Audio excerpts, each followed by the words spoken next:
எல்லோருக்கும் வணக்கம். இன்னைக்கு நாம பார்க்க இருக்கிறது சிவாத்தியாயம் 4. ஐந்தொழில் புரியும் நடராஜன் சைவ சித்தாந்தம். உண்மைய சுருக்கமா நான் சொல்றேன். நடராஜர் ஐந்தொழில் என்னென்ன பண்றாருன்னா, படைத்தல், காத்தல், அழித்தல், மறைத்தல், அருளல். இது மொத்த உலகத்துக்கும் புல்பூண்டிலிருந்து மனிதன், தேவர், தெய்வம் வரை இவங்க எல்லாருக்கும் இந்த ஐந்தொழில் அடங்குவாங்க. என்னதான் படைத்தல் பிரம்மன், காத்தல் விஷ்ணு, அழித்தல் ருத்ரன் சொன்னாலும் இது எல்லாத்தையும் பண்றது சிவபெருமான் மட்டும்தான்.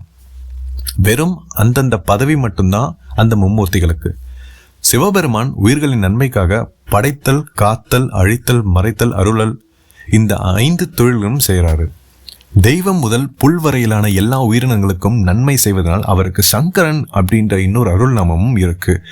முதல் 3 தொழில் உயிரற்றவையோடும் மற்ற 2 தொழில் உயிர்களோடும் நடத்தி வைக்கிறாரு. செம்பில் களிம்பு போன்று, இரும்பில் துரும்பு போன்று உயிரை, ஆத்மாவை ஆணவம், கர்மம், மாயை அப்படின்ற 3 மரங்கள் எப்பவுமே பற்றிருக்கும். ஆணவம்னா நான் என்ற அகந்தை. இதுவே மூலமலம். எல்லாத்துக்கும் மூலமா இருக்கிறது இந்த ஆணவம் தான். அடுத்து கர்மம் என்பது நல்வினை தீவினைகளின் பலனாக வரும் இன்பத்துன்பங்கள். ஃபைனலா மாயை.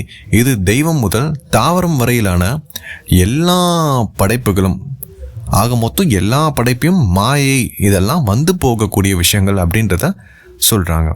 இப்போ இந்த 3 மலங்களாலும் பற்றவே முடியாததான் பரம்பொருள். மாசு எதுவும் இல்லாம தூய்மையா செம்மையாக இருப்பதால் சதாசிவம், சிவம் அப்படின்ற பெயர்களாலும் அவர் அழைக்கப்படுறாரு. மண்களில் வந்து பிறந்திடுமாறு மறந்திடும் நின்சீர் மறுப்பித்து இவ்வூனே புக என்றனை நூக்கி உழல பண்ணத்து வித்திட்டாய், மறக்குமாறு இல்லாத என்னை மையல் செய்து இம்மண்ணின் மேல் பிறக்குமாறு காட்டினாய் என சிவ நினைவோடு இருக்கும்போது தூய்மையாக உள்ள ஆத்மா ஈசனை மறக்கும்போது அந்த மலம் வந்து ஈஸியாக அவங்களை பற்றுது. அதனால பிறவியும் உண்டாகுது.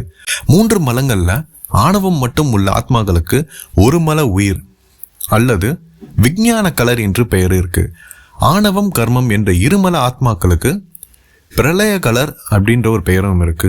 ஆணவம், கர்மம், மாயை அப்படின்ற இந்த 3 இருக்கிற ஆத்மாக்களுக்கு சகலர் அப்படின்ற பெயரும் இருக்கு. இந்த 3 மலவும் தீண்டாம இருக்கும்போது தான் அந்த ஆத்மா இறைவனை போய் சேருது. இதை தான் வீடு பேரு அல்லது முக்தின்னு சொல்றாங்க. இந்த 3 மலங்கள் ஆத்மா கிட்ட இருந்து நீங்கி தூய்மையான சிவலோக வாழ்வு அளிப்பதற்காக தான் சிவபெருமான் இந்த 5 தொழிலையும் செய்கிறாரு.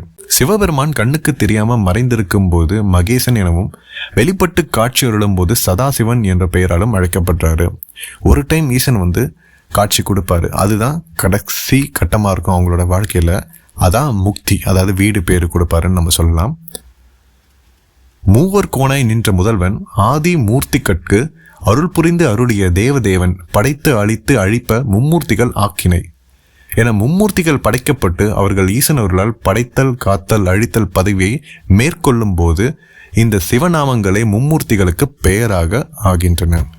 ஆக என்ன சொல்றாங்கன்னா, ஈசனோட பேர் தான் இந்த மும்மூர்த்திகளுக்கே பெயரா வந்திருக்கு அப்படின்னு சொல்றாங்க. மும்மூர்த்திகள் யார் யார்? ஹரி, ஆயன், ருத்ரன். இது எல்லாத்தோட பேரும் நம்ம ஈசனோட இன்னொரு பேரு தான்றத இது மூலிமா நம்ம தெரிஞ்சுக்கலாம். இதேமாரி வேற ஒரு அத்தியாயத்தில், அதாவது அத்தியாயம் 5 நம்ம சந்திக்கலாம். எல்லாருக்கிட்டையும் ஷேர் பண்ணுங்கள். நீங்கள் வீடியோ பாருங்கள். ரொம்ப சந்தோஷமாக இருக்கும். எல்லாமே நல்லதாகவே நடக்கும். நம சிவாய. வணக்கம்.